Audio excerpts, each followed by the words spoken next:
together as a community to say no more.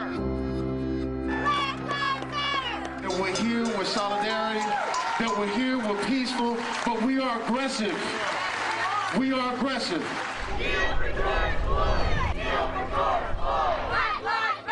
Yes, I'm the mayor, but I'm a black woman first.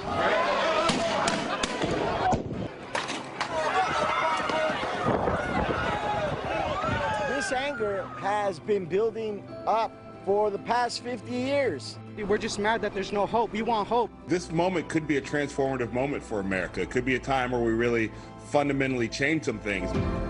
We can't just think that the protest is enough.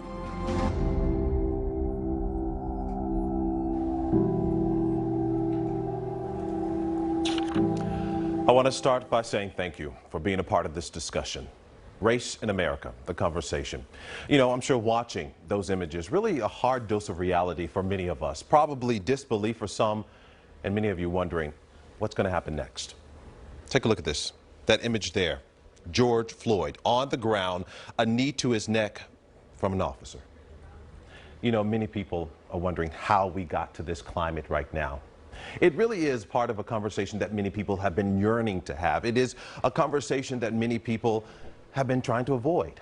But it is a conversation we are having tonight. It's a conversation that we're going to break down that wall, be raw with you, and really open the door to start that conversation. A lot of the people you see right here behind us, they all want to know. They all want to have that conversation. Good evening. I'm Marcus Washington.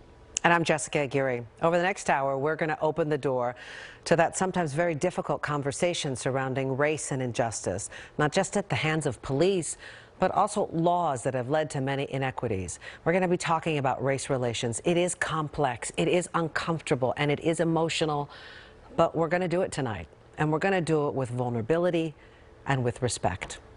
Okay, here's where we are.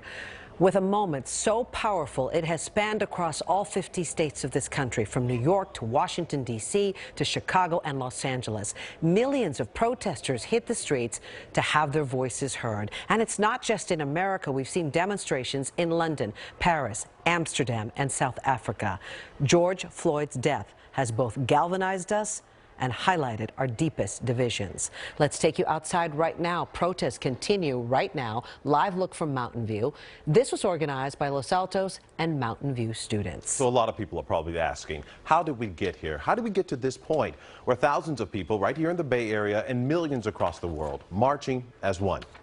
Now, we can't deny there's centuries of pain and suffering, decades of injustice, and now hundreds of years of anger boiling over into this watershed moment.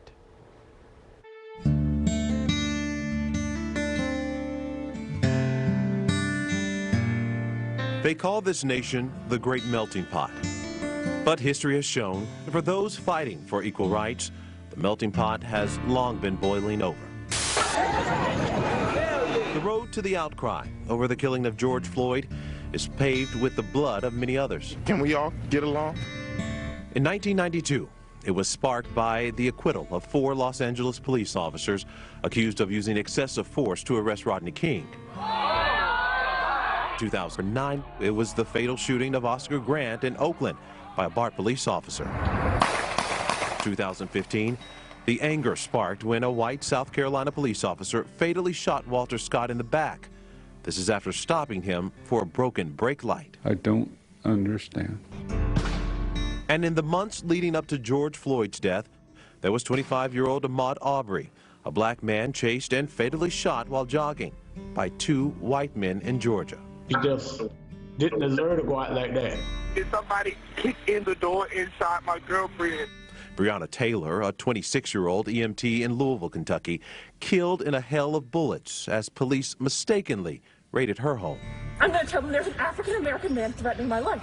And just days before Floyd's death, the outcry came as a woman called 911 on Christian Cooper, a black man birdwatching in Central Park. You know, black men are shot, gunned down because of the presumptions that people make. On May 25th in Minneapolis, Minnesota, 46-year-old George Floyd died after a police officer pressed his knee to his neck face down in the street for 9 minutes. As Floyd repeatedly said, I can't breathe. It would take only a short time before the name George Floyd would tip that great melting pot on its side.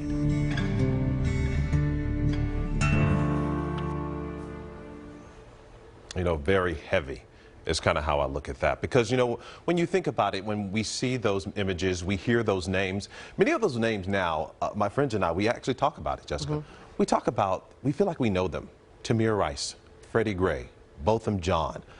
All of these names, never knew before, but now we know them. And you know, the one thing that really is hard for a lot of people is because they look like family members. For a lot of black people. You see those pictures. Yeah. Looks like your cousin, your brother, and some parents, your son. Yeah.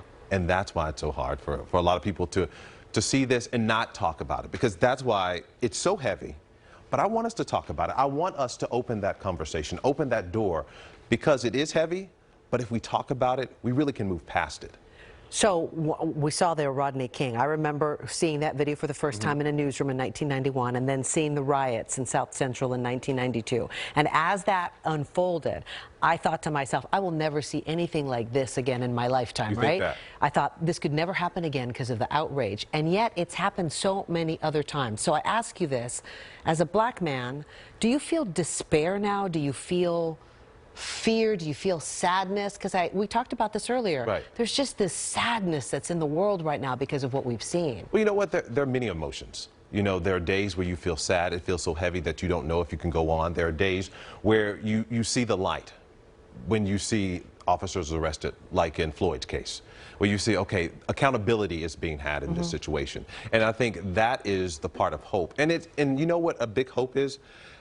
Throughout this past week, looking at protests across the country, across the world, you're seeing more white people. Yeah, a lot more. Let me ask you something else. Is there ever a moment, Marcus, that you are not aware of being black when you walk around? Never. You never? I never walk into a room. I never talk on the phone to someone I don't know. I'm always aware that I am a black man. God, and I'm that's aware such a burden. And I'm 6'4", roughly about 240 pounds. I'm a big guy. And I understand how that can be intimidating for a lot of people. And I was taught, because I've been a tall guy all my life, I was taught by my family when I was probably like 12 or 13 that you have to be careful about it. You don't want to scare people. You want to make sure you let your presence known. As a 13-year-old, you were told you're going to scare people. Right. And these are conversations that we're seeing people have throughout their homes across the country. And people say they don't understand why. Well, we want to open that door to why. And we want to open the door so you can see inside our house. Because that's, I think that's the disconnect sometimes. Connection between people is so important. It really it is. changes the dynamic. It really is. You know, and you know, we're going to be joined by a lot of people today talking about a lot of these things. Leaders of the youth movement, many who have experienced decades of injustice. Among them, Bay Area Congressman Barbara Lee, San Francisco Reverend Amos Brown, and the chair of the Oakland Police Commission, Regina Jackson. Okay, let's begin with what's been the fuel of this call for justice, the demonstrations. One of the biggest earlier this week happened in Oakland when 15,000 people marched, and the mass collection of people from all walks of life wasn't organized by a veteran civil rights leader, but by two 19-year-old college students who felt they just could not stay silent. Now, joining us now are both of those young men, Xavier Brown and Akhil Riley. Guys, thanks for much for being with me at this hour. I want to start with knowing, not intellectually what you wanted to do, but what you felt, what rose inside of you that made you say, we've got to get this done, and we've got to bring other people with us. I mean, you want to? Yeah, I mean, right. You definitely don't have to be intellectual to stand up for a cause like this. You know, really, just at the root of it was pain, and you know, seeing all the suffering that we go through, and just saying that I can't let this. I got to be the one to say that we can't let this slide anymore. Yeah, and I don't think that it was anything that rose in me. I think that it was something that has always been with me, just as a young black man growing up. You know what I mean? Like it's this constant pain where like, you know that the country you live in does not love you, and it was pretty much rooted in, you know, like I didn't want this police brutality case just to turn into another hashtag, and I didn't want it to just blow over like in like a few days. So me and Akhil were like, we have to take action, you know. Xavier, when you looked and, you know, this was, you guys organized this, and all of a sudden it was the biggest protest we saw out there. When you looked around and you saw all the faces out there, first of all, just the magnitude of seeing so many people, but the fact that there were so many people from so many walks of life, from so many different races, did that give you any sense of unity or any sense of hope? I mean, I would say it gave me a good sense of unity and community, and like, I guess like a little bit of hope, but I didn't really see it as hope, more as, you know, just like how anyone would feel when they try to organize and protest. Like, I just really saw that as like the beginning of a revolution that has been going on for tons of years, you know. Like, this is just a continuation of it, and it's just like a start of it. A continuation of it in Oakland. That's all I saw it as. Akhil, you and Xavier, you're both super accomplished. You're both in great schools. So in spite of that, do you still see yourself as that you could be George Floyd any day of the week? It could happen to you at any moment. Do you live in that fear?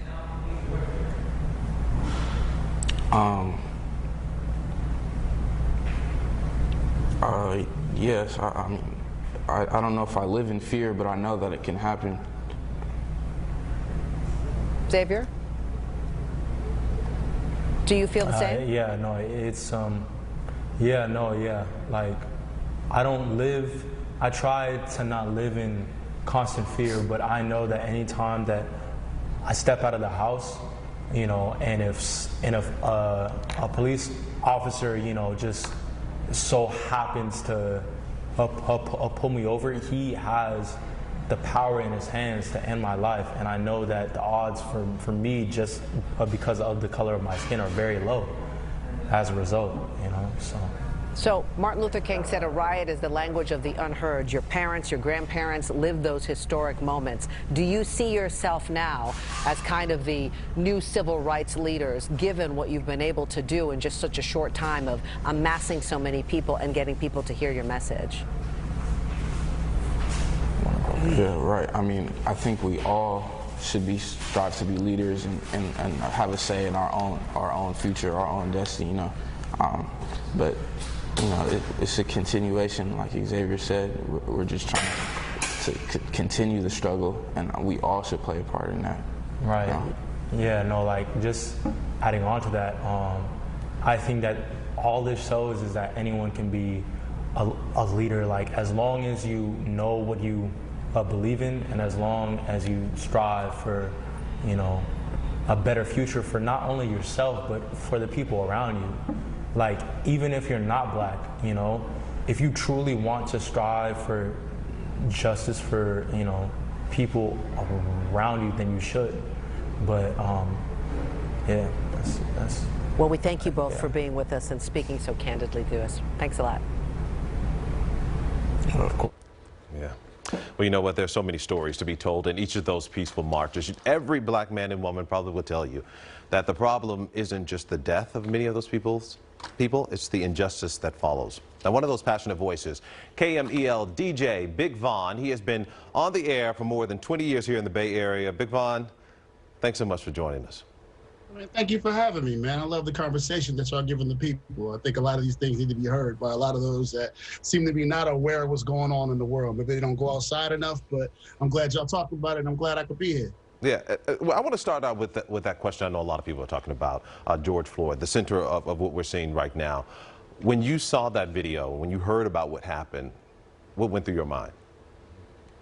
That it was wrong, and I hope that these guys get everything that's coming to them. I don't understand why he got arrested and none of that, but to have your knee on his neck that long, you wrong, and you got to go. Until you be his partner, I know you got to ride with him, but if you can ride with him, you can sit in the cell with him, because you know that's wrong. But if you spend more time talking to the people that's holding the camera instead of telling your man take the knee off his neck, then that's wrong. I know you're supposed to serve and protect, not hurt us. Did you think charges would follow? I would hope charges would follow. Well, now you say you hope. I mean, you've been living like this a long time. Okay, we're having a little issue, but no, I don't know if you can hear me, Vaughn. Well, one thing I really wanted to talk to him about, Jessica, is really like, oh, I think we've got you back. Vaughn, can you hear me? Yeah, you hear me? Yeah, I hear you. You froze up just a little bit. But I want to talk to you about when you were saying I'd hoped, and what many people saw on that camera, on the video, I think for a lot of people, they were nervous that nothing would happen. Is that how you felt, and why did you feel that way, if you did? I was nervous that nothing would happen, but I know if people spoke up, they rallied and said enough, they would get arrested. But will they be completely convicted? It's one thing to get the arrest. They think they're just making us happy, but to get the full conviction, that's what we really want. We want total justice, not just a part of it. And I know you've seen a lot of things through your life, and when you've seen the struggle of justice when it comes to a lot of these situations, Freddie Gray, Botham Jean, Philando Castile, for you, do you ever fear that this could be you one day? I don't fear anything. I know things could happen. I don't want to seem like I'm here talking bad about all cops, because I have a lot of friends that are cops, and I'm just saying there's idiots at every job, and you just happen to caught this one idiot on tape doing this. I don't want to blame the whole force. It may be bad, but I would like them to police themselves more. And if you're not from the area, then maybe you shouldn't be policing the area. If you're scared of those people, you shouldn't be amongst those people. Don't come here and try to protect, but you're scared of the people. And sometimes they act out, and that's what we get. And the last thing I want to say, what does it mean for you to see so many people march and be a part of the movement? I'm glad to see people part of the movement, but I want to see how long it's going to go, because if you can get out there and organize, I want everybody to still get up and vote. They may not listen to you while you're in front of that building, but they have to listen to that vote. And I don't care if you do it for the president, but if you do it locally, but I just need you to go out there and vote. Keep it going, don't stop. Just because, no matter what we get, if we get a full conviction, we're still not happy about it. We still have to keep going to the polls, and we have to let our voice continue to be heard. All right, Big Vaughn there. Voting is a big part of that process and making change. Thank you so much, Big Vaughn. Anytime. Thanks for having me. Okay, we're just getting started. A lot of change comes from the people in power. Up next, we talk to Bay Area Congresswoman Barbara Lee about what she thinks can be done. I'm Chris Kimura. We're streaming tonight's conversation live on Facebook and YouTube, and that's where we invite you to join this discussion. Tonight's guests have a lot to share, and you can respond to them, even pose questions if you want. We're listening online, and we'll bring you some updates throughout tonight's special.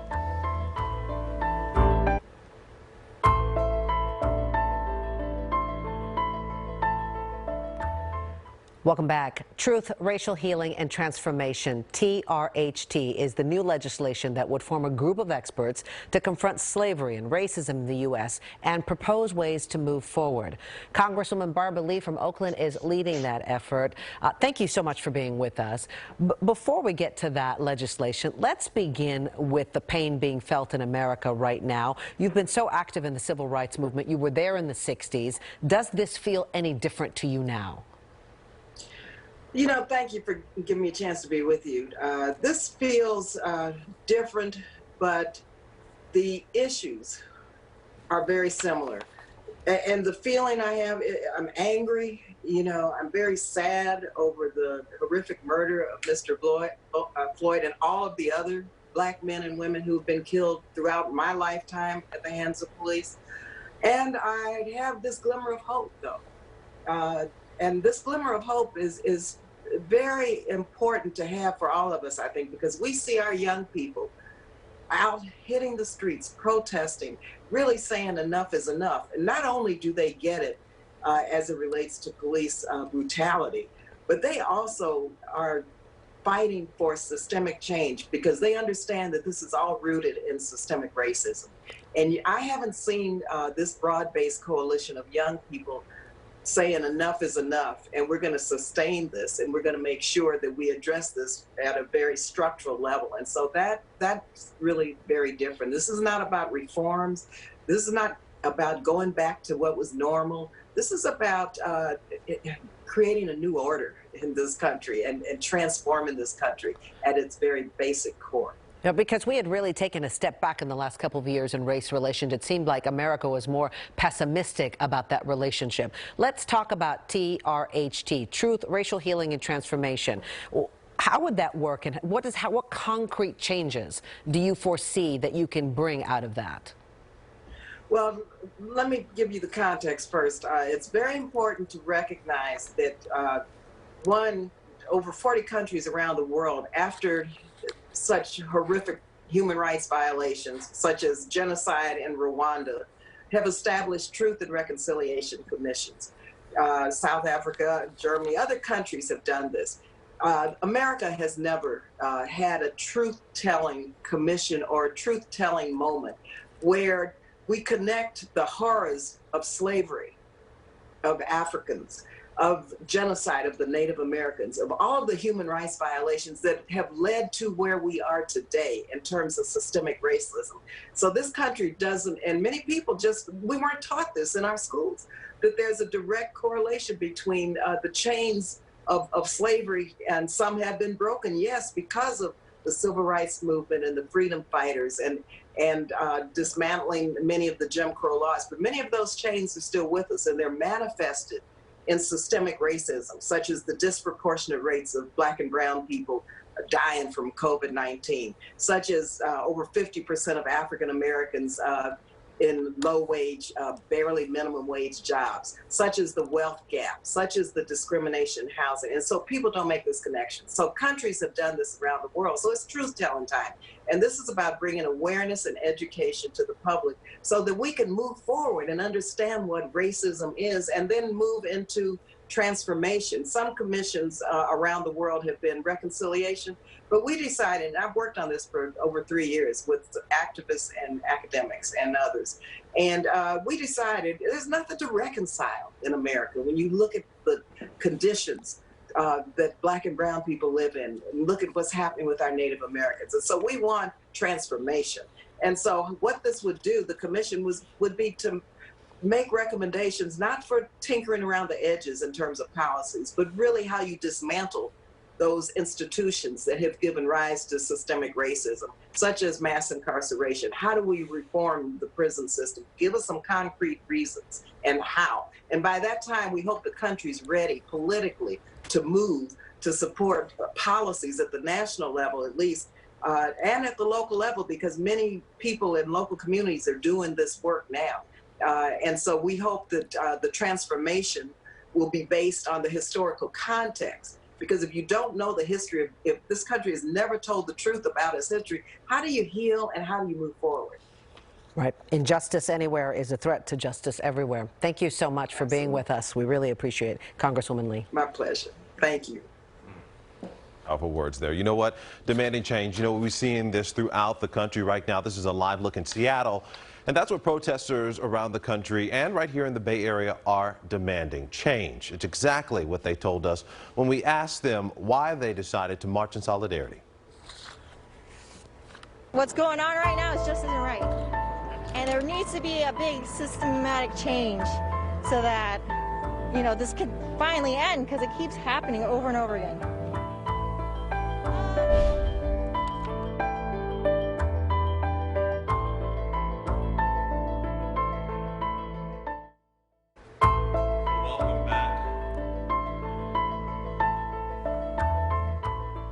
I want to welcome you back to our conversation, Race in America, the Conversation. We want to take a live look for you right now. This is in front of the White House in Washington, D.C. You can see there are many protesters lining up in front. They've been there for days. And we have seen many of these protests go for more peaceful moments and less of what we've been seeing with the chaos amongst those areas of protest. But many people coming together, standing as one, wanting to be a part of that mission, and that's to see justice for all, to take away injustice that we've seen and really make this country truly equal for so many people. Yeah. If you are just joining us, we're here having an honest conversation about race in America, conversations. And Marcus, we've seen so much of this over the last couple of years. We have. We've seen so many situations from Baltimore to Ohio to Tennessee. We've seen these situations. And you have been a part of these. I know you've covered some of these. So you have a unique perspective because you're going there as a journalist to cover it, but you're also going there as a black man to cover it. Absolutely. And, you know, that's the thing we want to talk about, because when you're inside those protests, you see a lot, you hear a lot. And I want to talk about that. We're going to get to that in just a bit, but I want to talk about what we could have coming up just for you in just a bit. You know what? He was a man who firsthand knew Dr. King. He is a famous civil rights leader, activist Amos Brown. We're going to talk to him about what he thinks Reverend Dr. Martin Luther King would think about the racial climate right now. We're going to talk to him when we come back in just a bit. It has been going on for too long. Sorry. And people are just getting hurt from it. I just want everyone to be treated equally.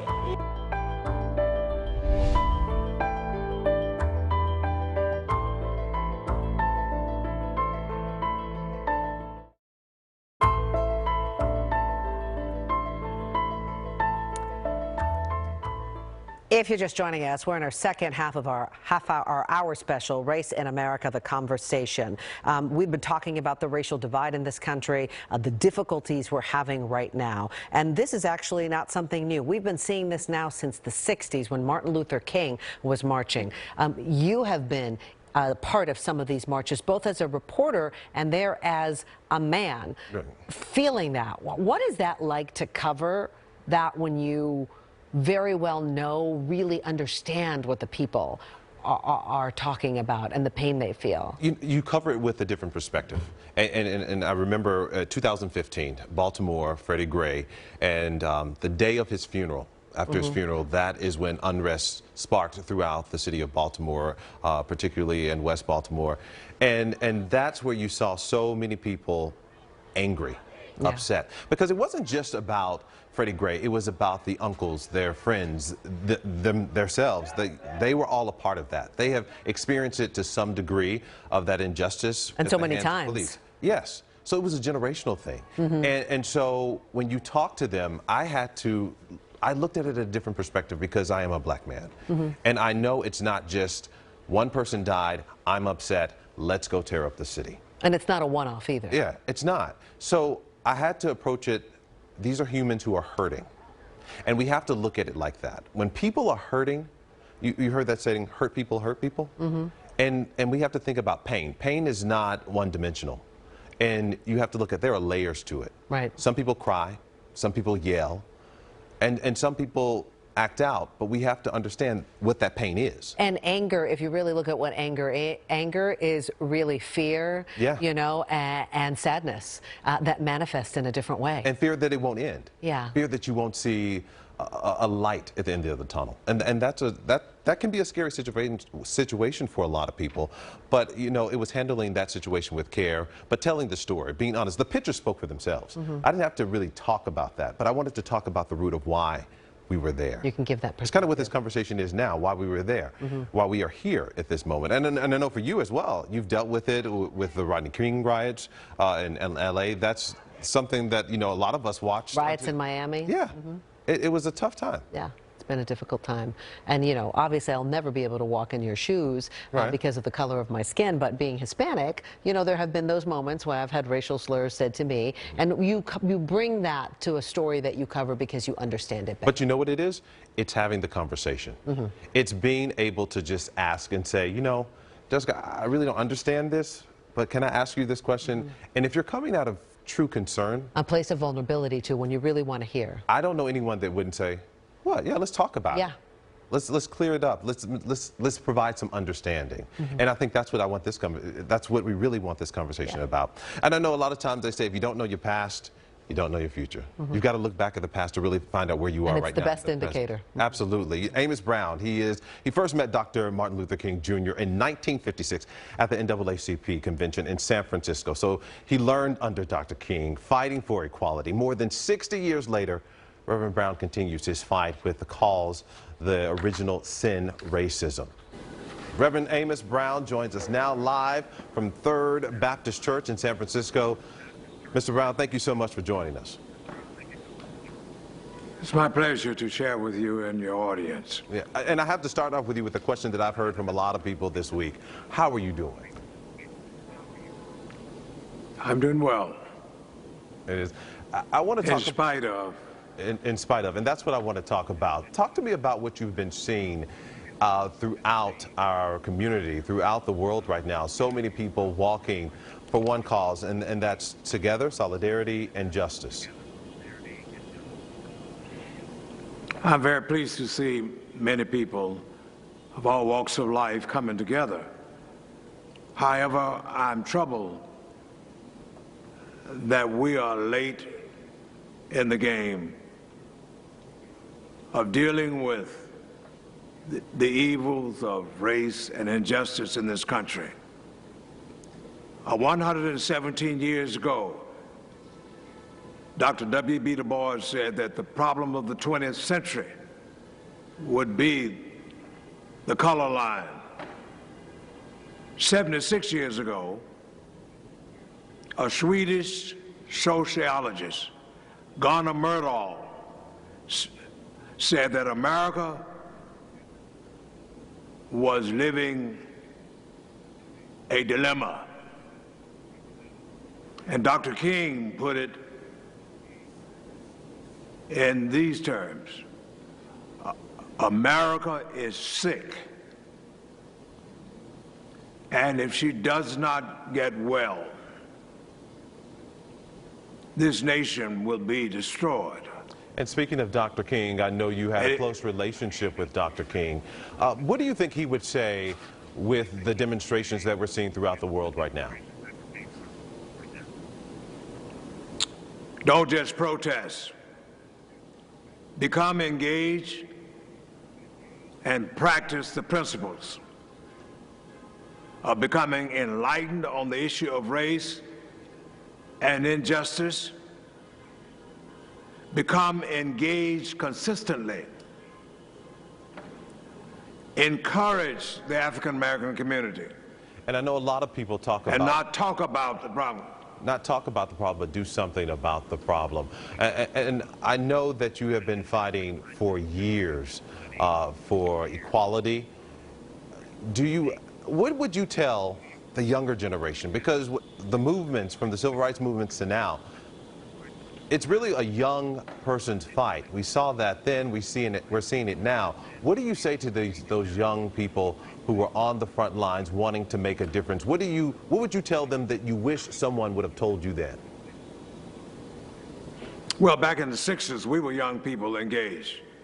However, we were not expecting this country to not accept therapy to deal with its mental sickness of race and injustice. And I would say to young people today, become informed, get organized, be strategic, and not just protest.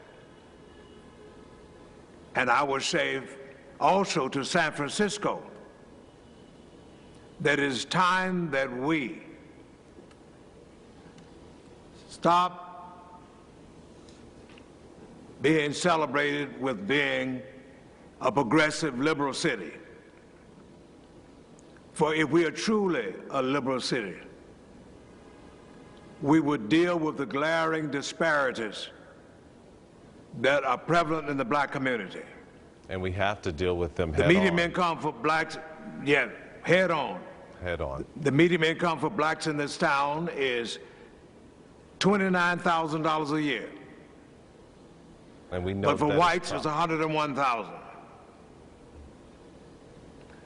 We must also deal with the educational disparities in the school system.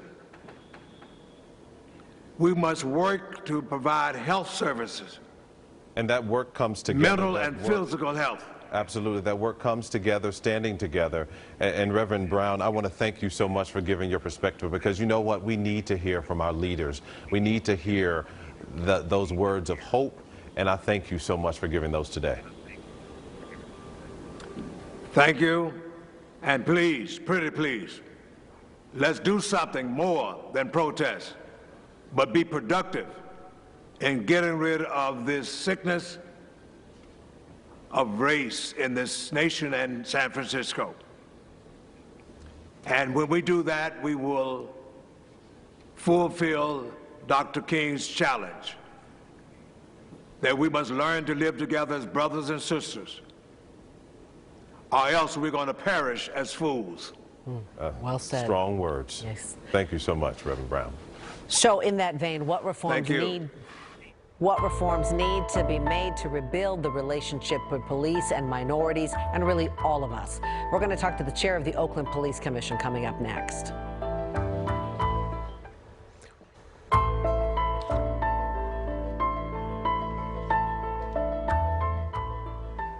You know, many police chiefs across the Bay Area speaking out about George Floyd's death and condemning what happened, saying that change is needed. They're also addressing what's happening in their own communities. Here's some of what they had to say this past few days. Let's take a listen. Here, but we know working together with our city leaders, with our mayor, with our council, with our city manager, with our community groups, we will emerge from this moment stronger. I know that we will, because we have to. You know, to see the loss of life as we've seen it of Mr. Floyd has caused an enormous and now worldwide response in terms of what people are feeling and expressing their frustrations and anger. I think many of us, including me, and I'll speak for myself, share those emotions. And we know that there's a lot of work to be done in policing in our country, and we know that reform and change is needed, and it's a very, very important topic. We want our community to understand that we've heard their cries for community peace, and we are currently increasing our efforts to protect our community. There's the meaningful hurt individuals who want to express their grief, their anger, their frustrations and tensions, and we stand with them for what happened in Minneapolis. That was unacceptable, and we are providing safe places and safe spaces. And you saw yesterday. So those are powerful words, but are they enough at this juncture? Joining me now is Regina Jackson, chair of the Oakland Police Commission and executive director of the East Oakland Youth Development Center. Thank you for being us. Regina, the things the commission does, among the things is you do oversight for the Oakland PD and the Community Police Review Agency that conducts investigations concurrent with internal affairs. So when you hear those police chiefs say that they don't condone the violence, that something has to change, and they are sincere, is it that the culture is so entrenched in the police department that it can't be changed, or do you think it can? I have to believe that it can, but one of the reasons that the commission is here is because there has been a failing across the nation, and police need oversight. I mean, in Oakland, there is a race and equity problem, but Oakland is not by itself. And, you know, while we talk about the fact that James Baldwin said that not everything that is faced can be changed, but nothing can be changed until it's faced. And so people are talking, and that's great, but we need action. Okay, so you run probably what is the most powerful commission in the country. Why doesn't every city have one like this, or is it that they're just not effective? Well, I think that the Oakland citizens were very smart. They built Measure LL into the charter. So it can't just be changed by a mayor. It has to be changed by the people. So I'm not sure if other cities didn't think about this tactic or didn't organize around it, but I am very grateful to live in a city that has been about social justice and remedy for the 51 years that I've lived here. So now there's talk about establishing national police use of force standard, so that it would be across the board, every department. Would that make a difference? I don't know. I mean, if there hasn't been one thus far, then sure, let's do it. But the real issue is around enforcement. You know, I am trying to understand where the urgency is for Black people. I mean, there is a clear and present danger throughout this nation for Black people. So what I want to hear about is strategies. We've studied it. We've got data. Now I want actionable steps. And that's what the commission wants. We have to change culture by aggressively and committed fashion. and measuring those outcomes and seeing how we work against them. So tell me a little bit about those cultures that you see inside police departments that you think needs to change. So there are internal cultures. It's kind of like it's always been this way.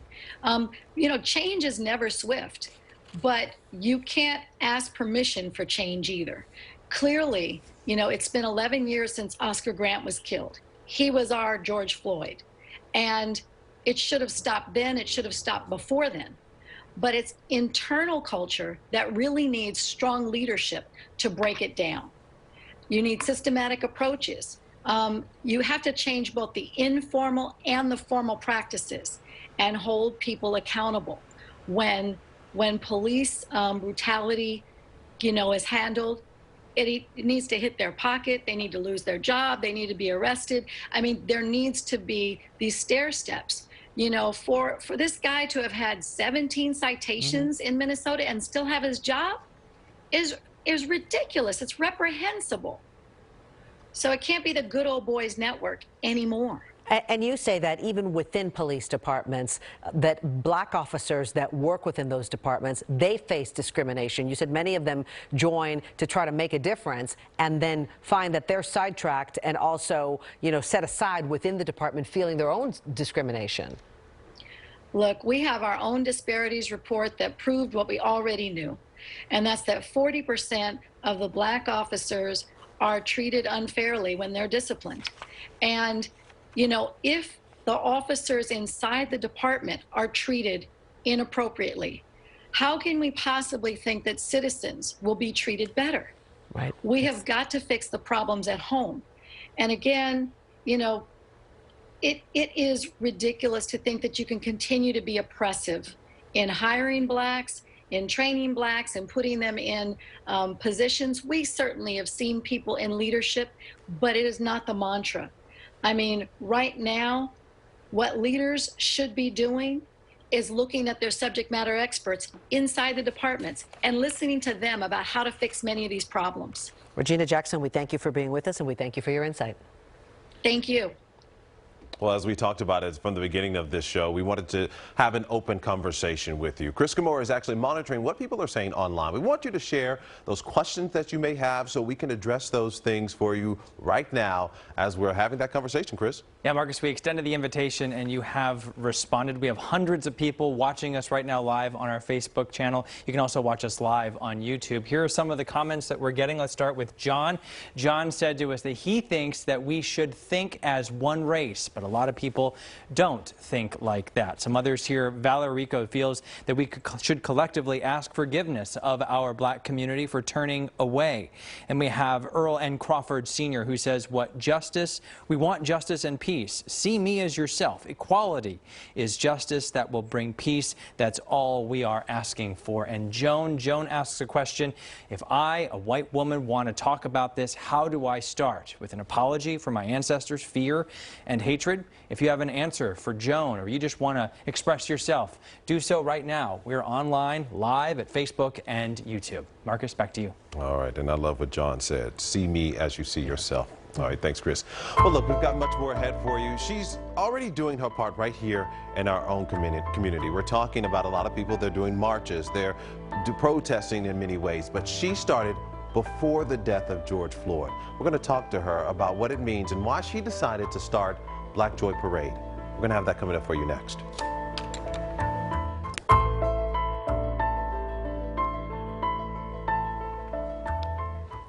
Well, in Oakland, a new tradition, bringing people of all ages together to celebrate black communities' influence on culture, present and future. It's called Black Joy Parade. Alicia Greenwell, the founder of Black Joy Parade, joining us now. Alicia, I want to thank you so much for giving us some time today. You're welcome. How are you? I'm doing well. I'm doing well. I want to talk to you about when you decided to create Black Joy Parade. Talk to me about what came to mind, why you decided to do it, and why did you feel the time was then? Well, it was 4 years ago, so it was both the same time and a very different time. I had just moved back to the Bay Area and had went to multiple protests because Trump had just been put into office.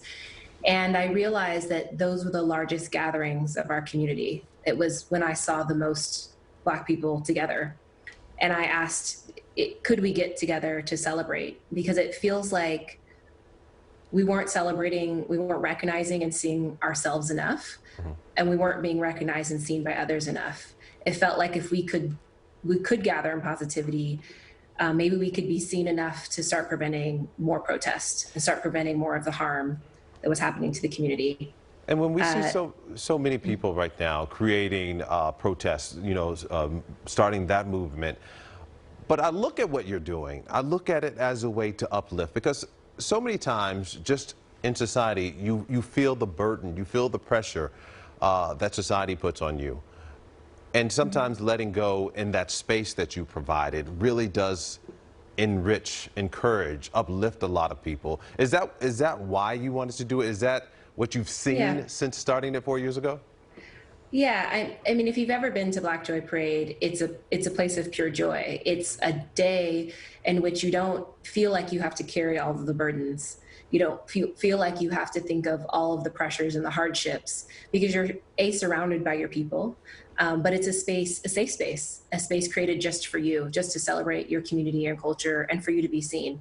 So yeah, I mean, if you go to it, it's all smiles, it's all happiness. But I think the challenge is that it's just one day, and although it's a movement and it's a mission, and we sort of try to continue that joy throughout, people still have to go back to their lives, their regular lives, and unfortunately they're not seen and celebrated in that way every day. And I know a lot of people have been hearing, what can I do? How can I do something? Whether you're Black, white, a lot of people want to do something.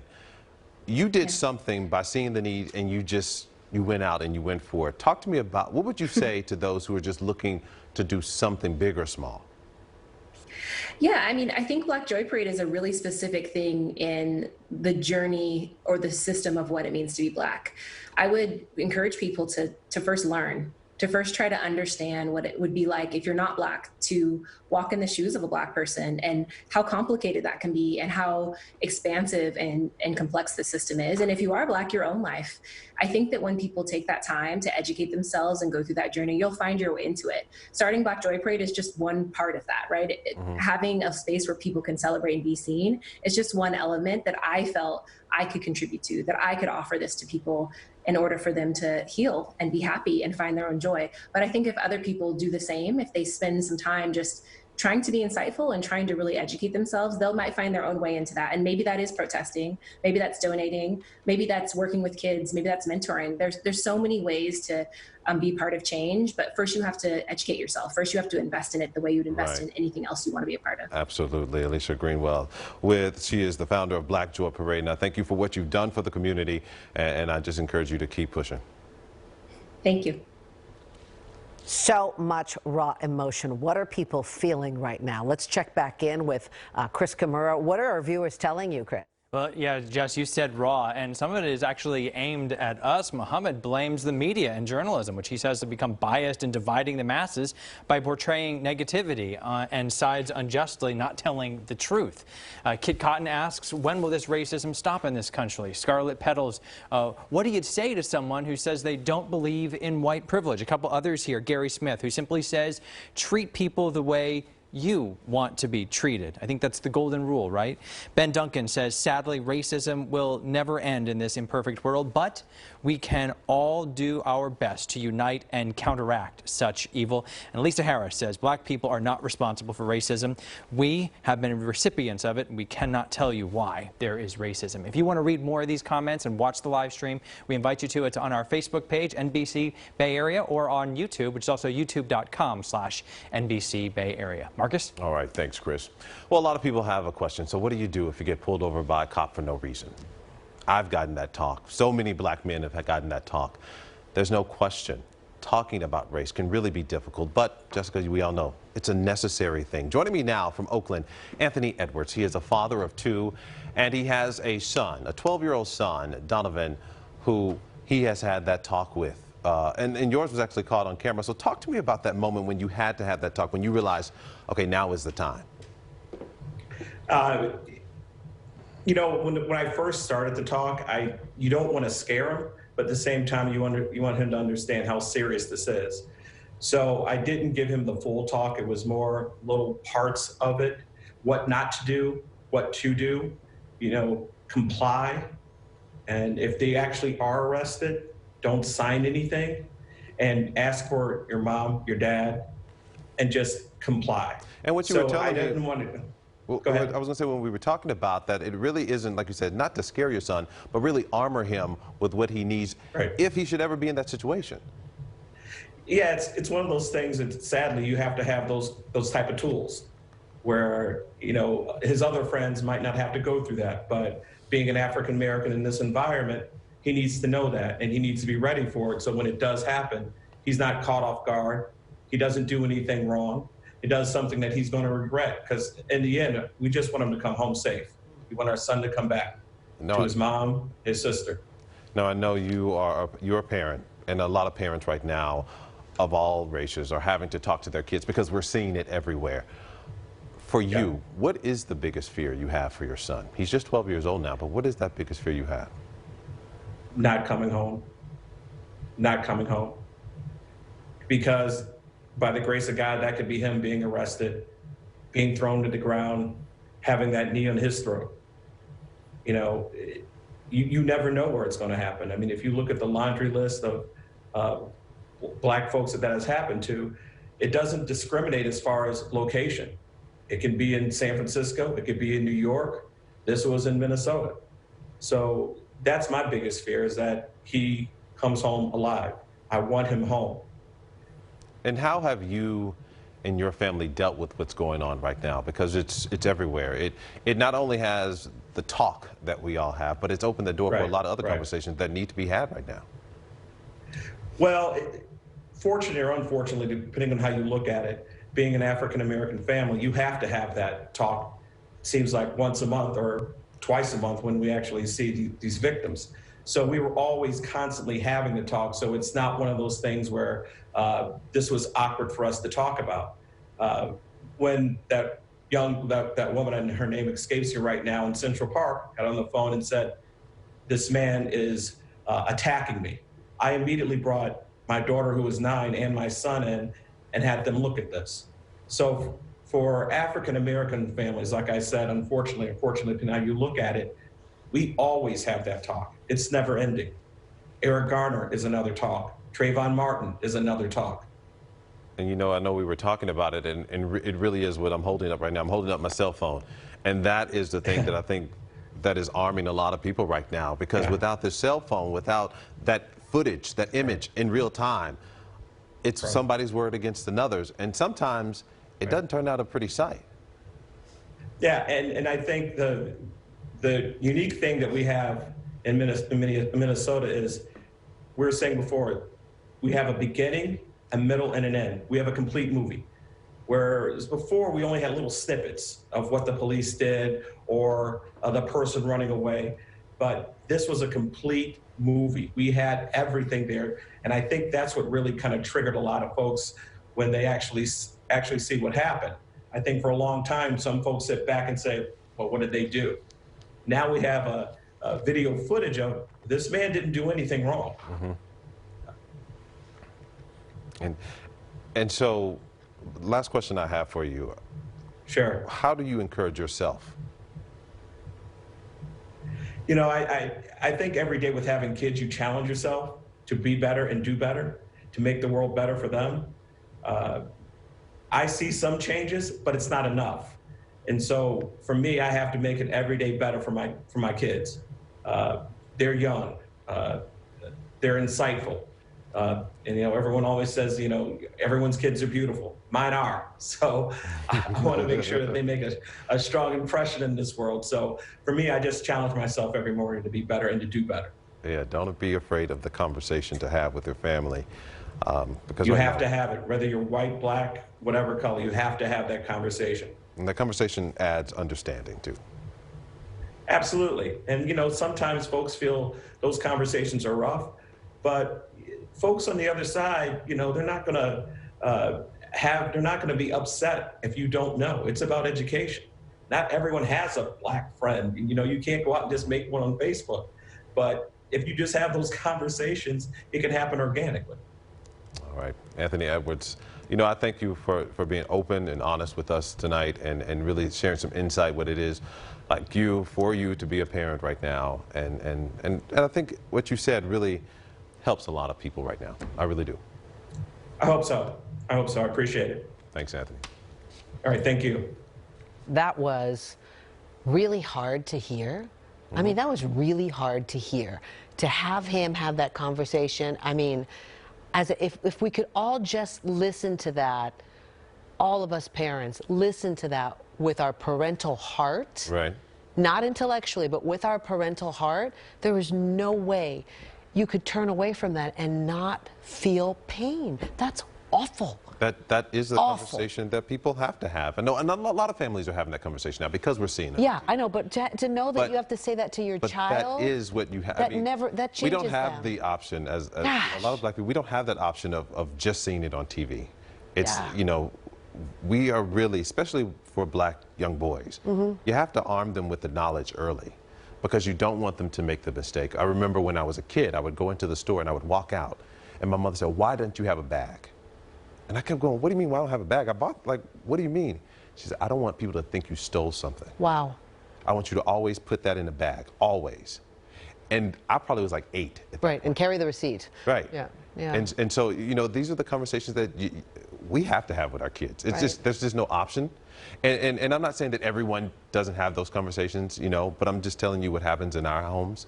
And it's tough, but it has to be done. And I really want people to understand the weight sometimes because it's hard. And to know that everybody loves their children exactly the same. And Exactly. every life lost for someone is exactly the same pain. Right. If we could just focus on that. That it's always somebody's child. It is always somebody's child. We did go over and we apologize for that, but that conversation with Anthony was so powerful. Marcus, your conversation with us tonight was so powerful. I so appreciate your honesty. You have moved me in a deep way. What I wanted to do with this hour, or hour and 5 minutes now, but I really wanted to open that door. And I know, like Joan was saying, you know, what do I say? I know a lot of people are asking us, well, what do I say to people? If you have someone that you know, that you trust, just ask. It's a one-on-one conversation. You don't have to just say, I just have a question. And I feel if you're honest and vulnerable, people will answer those questions. Yeah. I open that question. If you ever see me out, we can talk. I don't mind talking about this. That's wonderful.